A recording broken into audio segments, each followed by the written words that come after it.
전일 미국장입니다. 미국 뉴욕 증시의 3대 지수는 투자자들의 신중한 관망세가 이어지면서 보합권에서 혼조세를 보이며 마감을 했죠.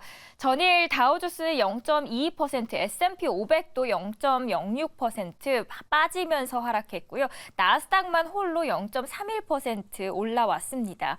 이날 공개됐던 미국의 10월 채용 공고는 시장의 영향으로 금리 인하에 대한 확신을 더해준 건데요. 로이터 제목의 기사를 함께 보도록 하겠습니다. U.S. job openings dropped to the lowest level in more than 2 years. 2년 반 만에 채용 공고가 최저치로 떨어지다. 그러면서 노동시장 냉각 조짐이 조금 더 재확인됐다라는 기사의 제목입니다. 신규 채용 공고 건수는 지금 보이시는 차트에서처럼 873만 건으로 추정치가 940만 건이었는데 훨씬 하회하는 수치를 보였습니다. 조금 더 쉽게 이걸 비유를 해드리자면 구직자 1인당 일자리도 약 1.3개까지 줄어든 셈입니다. 그러면 각 외신들은 이걸 어떻게 평가를 했는지 봤는데요. 코메리카 은행은 이 뜨거웠던 노동시장이 확실히 냉각되고 있다라고 평가했고요. 블룸버그에서는 노동시장이 완화되고 또 경제활동이 둔화하면서 디스인플레이션이 단기적으로 지속될 가능성이 높다면서 페드가 내년에 1분기 말부터 금리 인하를 시작할 것이다 라고 말합니다. 노동시장이 둔화 시그널이 재확인되면서 이날 국채금리는 하락했고 현재 시장에서는 다음 주 열리는 12월의 FOMC의 금리 동결이 기정사실화된 상태입니다. CME의 페드워치에서도 지금 동결할 가능성이 99.9%까지 반영되고 있고요. 물론 시장의 금리 인하 기대감이 지나치다라는 지적도 이어지고 있습니다.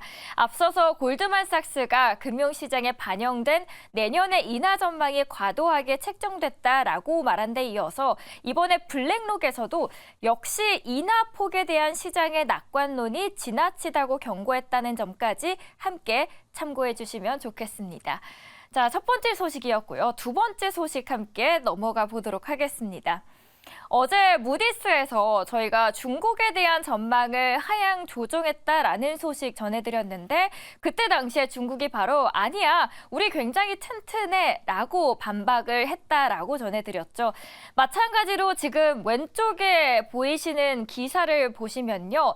피츠랑 S&P에서도 중국에 대한 전망을 각각 안정적으로 유지하면서 전망에 대해서 바꾸지는 않았습니다. 하지만 중국 리스크, 그러면 한시름 좀 놓아도 되냐? 그런데 문제는 중국 지방정부의 숨겨진 부채가 가뜩이나 위기설이 도는 중국 경제의 시한폭탄으로 떠오르고 있다라는 월스트리트 저널의 기사가 수면 위로 눈길을 끌고 있습니다. 통계에 잡히지 않는 부채가 한국 돈으로 1경 4천억 원이 넘을 수 있다라는 추정치까지 나오는데요. 어떤 내용인지 저희가 기사로 함께 자세하게 들어가 보도록 하겠습니다. The hidden debt problem is coming to a head 라고 써 있는데 이 공식 통계에는 잡히지 않는 부외 부채가 약 9,100조에서 많게는 1경 4천조까지로도 추산이 되고 있습니다. 감이 잘 안 오실 수 있어서 말씀을 드리자면 이 지난해 중국의 GDP의 절반에 달하는 규모입니다.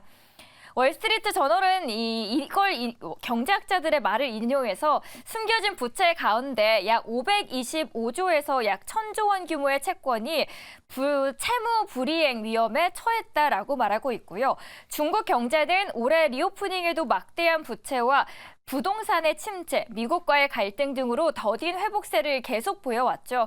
특히 막대한 지출과 부동산 침체에 지방 토지 양도 수입 감소로 현금도 고갈된 상태인데요. 숨겨진 부채의 상당 부분은 지방정부 자금 조달 기구에서 끌어온 부채입니다. LGFV라고도 하는데 지방정부가 도로와 항만 같은 인프라 개발을 위해서 만드는 일종의 페이퍼 컴퍼니입니다. 지방정부의 토지를 담보로 해서 금융권에서 대출을 받거나 회사채를 발행해서 자금을 확보를 하는 건데 이 회사가 인프라 운영 수익으로 채무를 상환해야 하지만 사업의 수익성이 낮아서 사실상 새 채권을 발행해서 돌려막기를 하는 식으로 운영해 왔습니다. 문제는 이게 부채가 디폴트에 빠지기 시작하면은 신용시장이 경색되고 지방채를 많이 보유한 은행으로 리스크가 눈덩이처럼 불어날 수 있다라는 겁니다. 여기에 대해서 UBS는 최근 보고서를 냈는데요. 지난해 말 기준으로 중국 은행들이 LGVH라는 위험 노출액이 은행권 전체 자산의 13%에 달한다라고 추정했고요. 그래서 이번에 무디스 이 부분에 마음이 좀 쓰였는지 전망을 그래서 안정적에서 부정적으로 좀 낮춘 걸로 보입니다. 월스트리트 저널의 기사에서는 중국의 부의 부채 총액이 얼마인지는 아무도 모른다라고 이야기하지만 지난 1년 동안 지방정부 부채가 지속적으로 불가능한 수준이 됐다라는 사실은 분명하고 이를 두고 시한폭탄 수준이다라고 외신에서는 표현을 하고 있습니다. 중국의 리스크 겉으로 보여지지 않아서 사실 저희는 알 수 없지만 계속 염두를 해두고 어떤 파장을 일으킬 수 있을지는 대비를 해야 될 것 같습니다. 두 번째 기사였고요. 세 번째 기사 넘어가 보도록 하겠습니다. Why is Bitcoin going up? 왜 비트코인이 최근에 계속 올라가고 있나라는 기사입니다. 이 와중에 웃고 있는 비트코인 잠든 사이에 또 올랐더라고요. 오른쪽에 비트코인이 쭉쭉 올라가고 있는 차트를 한번 가져와 봤는데요. 미국 증시가 약세를 보이고 있음에도 비트코인이 44,000달러 마저 돌파하고 있는 것처럼 연일 랠리를 보이고 있습니다. 이유를 네 가지로 요약을 해봤는데 금리 인하 기대감, 일단 글로벌 금리 인상이 끝나가고 있죠. 제롬 파월 연준 의장은 지난 주말 금리 인하에 대한 시장의 기대를 일축하면서 인플레이션에 대한 승리를 선언하기에는 너무 이르다라고 말을 했습니다. 그러나 정책이 제약적인 영역에 들어섰다라고 하면서 인플레이션이 균형에 거의 가깝다고 언급했다라는 점이 호재였고요. 시장은 균형에 가깝다라는 말에 주목하면서 연준의 금리 인하를 기대하고 있습니다. 두 번째 이유는 바로 비트코인의 ETF죠. 내년 1분기 출시가 예상되고 있는데 비트코인의 현물 ETF가 내년 1분기 중 출시될 전망에 호재로 작용했고 SEC는 그동안 가격의 조작 우려가 있다면서 비트코인 선물 ETF는 허용을 했지만 현물 ETF는 허용을 하지 않았었습니다. SEC가 비트코인의 현물 ETF를 허용하게 되면 기관 투자자들이 이를 추종하는 펀드를 대거 출시할 것이고 기관 투자자들이 암호화폐 시장에 본격적으로 진출하는 대형 호재가 나타난다라고 보는 거고요. 다음 요인은 바로 내년의 비트코인 반감기입니다. 이뿐 아니라 내년이 이제 비트코인 반감기가 오면은 약 4년을 주기로 비트코인 채굴 보상이 절반으로 줄어드는 것을 뜻하는데 비트코인 보상이 절반으로 줄어들면 생산이 줄 수밖에 없습니다. 생산이 줄어들면 시장에 풀리는 물량도 줄어들게 되고요. 시장에 풀리는 물량이 줄면 가격은 상승할 수밖에 없습니다. 따라서 반감기에는 비트코인이 상승하는 경향이 뚜렷하게 나타나는 이유죠. 실제로 2016년에는 반감기 때 비트코인이 무려 30배나 넘게 급등했다고 합니다. 그리고 마지막 악재 청산입니다. 암호화폐계의 악재가 거의 청산된 것도 비트코인 랠리에 일조하고 있습니다. 비트코인은 지난 2021년 한 11월쯤에 69,000달러로 사상 최고치를 찍은 뒤에 테라와 루나 폭락 등으로 15,000선까지도 떨어졌죠.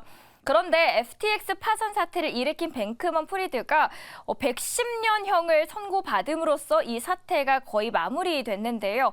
이제 비트코인의 현물 ETF, 금리 인하, 또 반감기 등 호재만 가득한 상황입니다. 여기에 따라서 내년 말에는 비트코인이 10만 달러를 돌파할 것이라는 전망들이 속출하고 있는 겁니다. 다음 기사도 만나보도록 하겠습니다. 마지막입니다. 도널드 트럼프 전 대통령이 독주하는 미국의 공화당 대선 후보 경선에서 반전이 일어날 수도 있을 것 같습니다. 니키 헤일리 전 유엔 대사가 급부상하고 있기 때문인데요. 니키 헤일리 그녀는 누구인가에 대해서 한번 알아보도록 하겠습니다. 오른쪽에 그녀의 사진을 가져와 봤는데 현재 공화당의 돈줄로 통하는 월가의 거물들이 잇따라 공개 지지를 선언한 가운데 대선의 흥행 척도인 선거 자금 모금액이 역대 최대 규모를 돌파하고 있다라는 점에 정말 큰 관심이 지금 쏠리고 있습니다.